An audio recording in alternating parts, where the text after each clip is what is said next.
Alright. How's everyone doing tonight? For those, that's a good answer. For those I have not met, I'm Riley's brother, Skylar. So, the best man by birth, not by choice, but still happy to be up here. Alright, so when I was putting together my speech, admittedly I was struggling when it came to writing it. At first, every story I could think of was about me antagonizing him, or a story about me, or how Riley responded to said antagonizing, or quite frankly, they were just inappropriate for this setting. So I tried to focus on a few memories that encapsulate what it was like to grow up with Riley as a little brother. For those that didn't know, we used to live on the San Juan Islands off of Seattle when I was really little. This was a long time ago, and there are really only two memories I have. One is being bit by a huge dog, and the other was the morning Riley was born. So in the 2 or so years that we lived there, I have two distinct memories. Trauma and the day my little brother was born, which really is its own trauma as an only child.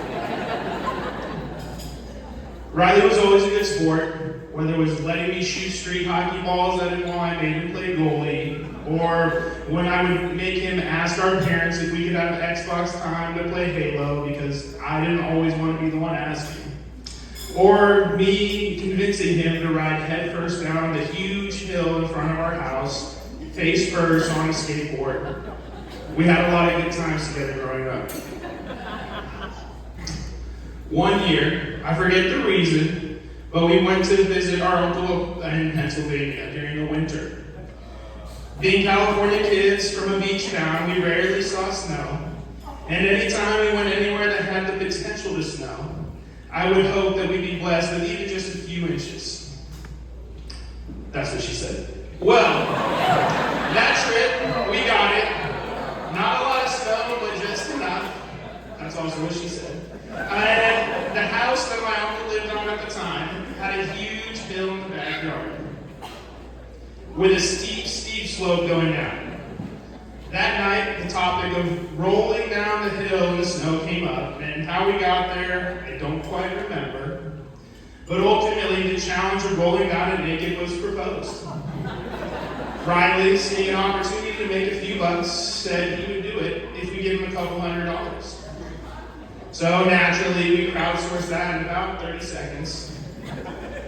With a bonus kicker for my uncle being that if he were to do it in a Cowboys football helmet, he'd get an extra $50. I won't bore you with further details, but I'll leave you with one visceral image I have.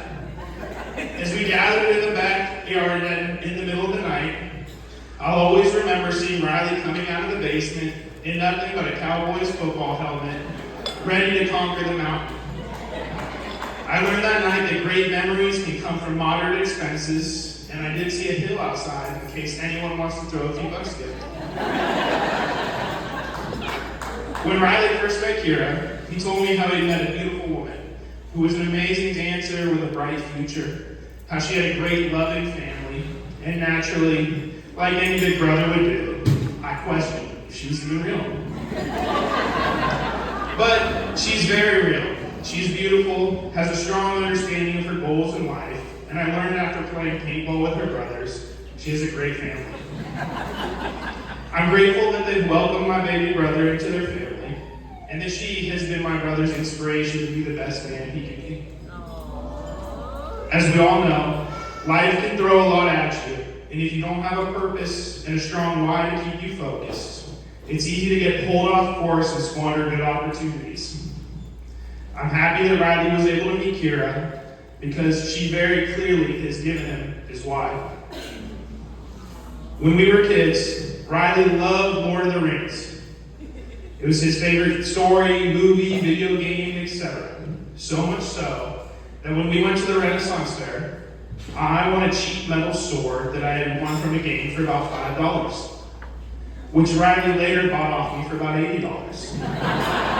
I made a big deal about it. He used that sword to go battle orcs in our backyard for weeks, months, years from then onward. But he didn't always have a sword, and for most of our childhood, he would find any stick he could, and he would spend hours battling imaginary orcs in the backyard by himself. One time, my grandfather on my dad's side, who's no longer with us, came to visit. But I distinctly remember him asking playfully, "Riley, are you winning?" after he'd spent the last hour battling orcs. It was a playful tease, but the obvious answer was, of course he is. He's winning because he's the good guy, and the good guys always win, even if there's ups and downs along the way. Although he isn't battling off a horde of orcs anymore, he's persevered in life, only to win the day with his friendships. Because he's the good guy, and that's what happens to heroes and stories. He's been victorious in life, got the girl of his dreams, and he's going to get to live his happily ever after. I'm proud to see the man you become, getting to experience the journey as your brother, and I look forward to seeing your future with Kirra. I love you.